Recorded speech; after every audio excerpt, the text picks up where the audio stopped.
Dumelang metswalle. Dumelang metswalle, re le dumedisa gohle le mo le buhileng lenaneo lena mo le leng teng. Ke nna Ntate Mokgitli, ke tsamaya mona le mme Akhona Morake, rakgadi Akhona, mme re tla be re le tlisetsa lentswe la Ntate Modimo tsatsing la kajeno. Ke a dumela ke Sabate ntle mahaeng mono, mme le serame se ntse se qadile ra utlwisisa, ke a dumela le apere. Metswalle, tsatsing la kajeno re tla be re shebile lentswe la Ntate Modimo, mme re tlo kopa batswadi ba be le rona ba re thuse ha re ntse re sheba lentswe la Ntate Modimo. Ha re nkile dibebele tsa rona re tlo sheba bukeng ya Samuele ke wa pele, mme re shebile teng kgaolo ya boraro. Re tlo bala ditemana tse mmalwa baratuwa, mme ha se re di badile re tla tswela pele be mono ka ntswe la Ntate Modimo. Empa fela pele re kala ha re buleng ka thapelo, ha re kwaleng mahlo baratuwa. Modimo ya tshepahalang, Modimo ya sa fetoheng, re o leboha tsatsing la kajeno hore re tshireleditse o bile le rona ntate beke e fetileng le kajeno santsane o na le rona. Re itumetse hore re ka tla ho wena Morena Jesu maotong a hao tsatsing lena la Sabata, mme ha re tlo utlwa lentswe la hao re kopa re thuse re le bana ba banyenyane re ithute tse itseng ka ho tswa lentsweng la hao. Re hlonolofatse ha re le mamela ka lebitso la Jesu Kriste Morena, amen. Amen. Metswalle, jwalo ka ke buile re tla be re shebile mono thakatsa ka bukeng ya Samuele, mme ke wa boraro ha re kope batswadi ba re thuse re fihle ho yona. Mme ke tla qala ka temana ya pele, mme re tlo ya temaneng ya bone, mme re tla tswela pele ho tloha mono. Ha re baleng baratuwa re ha e le mohlankanyana Samuele o ne a ntse a sebeletsa Jehova pontsheng ho Eli. Mehleng eo lentswe la Jehova le be le hlokeha, mme dipono di ne di sa ata. Mme re ya temaneng ya bone e re Jehova a bitsa Samuele, yena a re ke nna enwa, ebile o titimela ho Eli a re ke nna enwa hobane o mpitsitse. Eli a re ha ke a o bitsa, kgutla o robale, mme a robala. Re sheba kgaolong ya 19 e re yona ha e le Samuele o ne a ntse a hola, mme Jehova a ba le yena, a se ke a lahlela fatshe letho la taba tsohle tseo a di boletseng. Mme tswela pele teng ya re ho temaneng ya 21, Jehova a boela a itlhahisa Silo. Ke hona Silo moo Jehova a neng a itshenolela Samuele ka lentswe la hae la Jehova.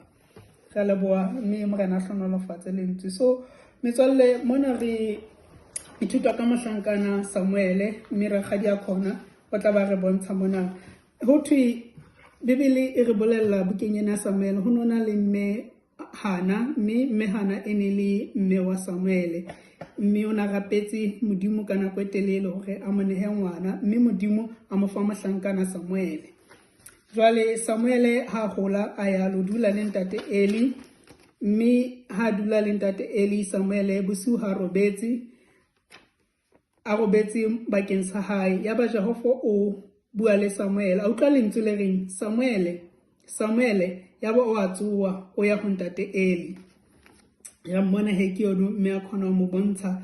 Ya ba fihla ntate ale o mpitsitse, ya ba ntate Eli a re tjhe ha ke o bitsa Samuele, mme a kgutlela hape bakeng sa hae sa ho robala. A utlwa lentswe le re Samuele, ya ba o a tsoha o ya ho ntate Eli. A re o mpitsitse ana. Ya ba ntate Eli o re tjhe Samuele ha ke o bitsa, tsamaya o lo robala.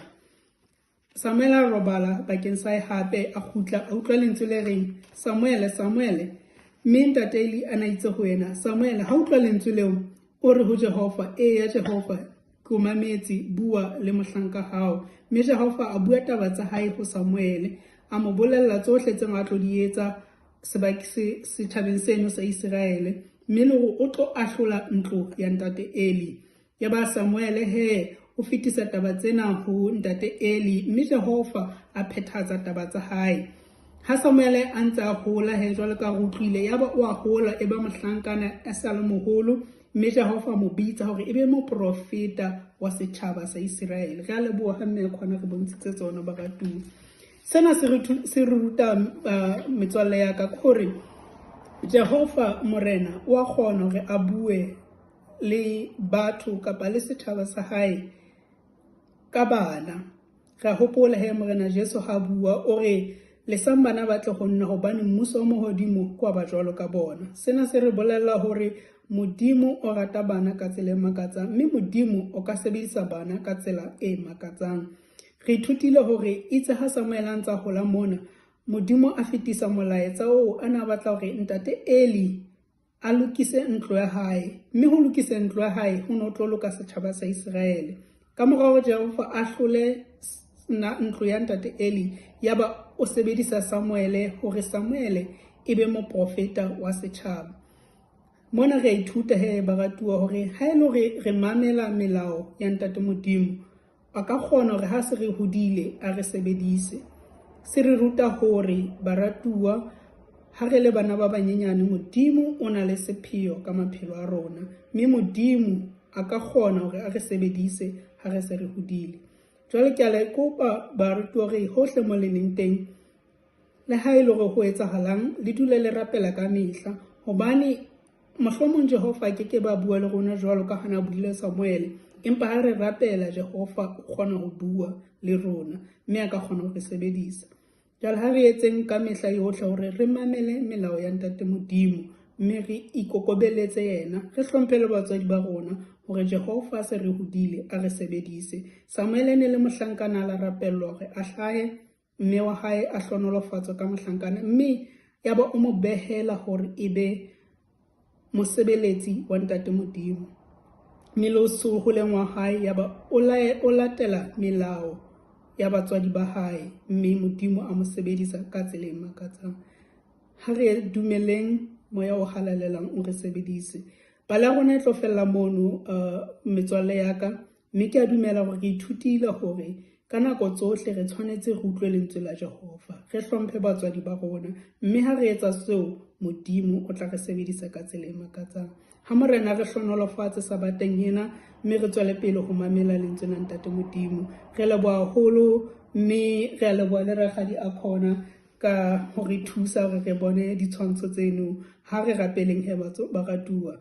Modimo ya tshepahala ntate, re a leboha tsatsing la kajeno hore o re rutile re le bana ba banyenyane hore re tshepe, re ithute, re ikokobelletse ho utlwa lentswe la hao, mme a re utlwile lentswe la hao hobane o Modimo ya nang le sepheo ka maphelo a rona.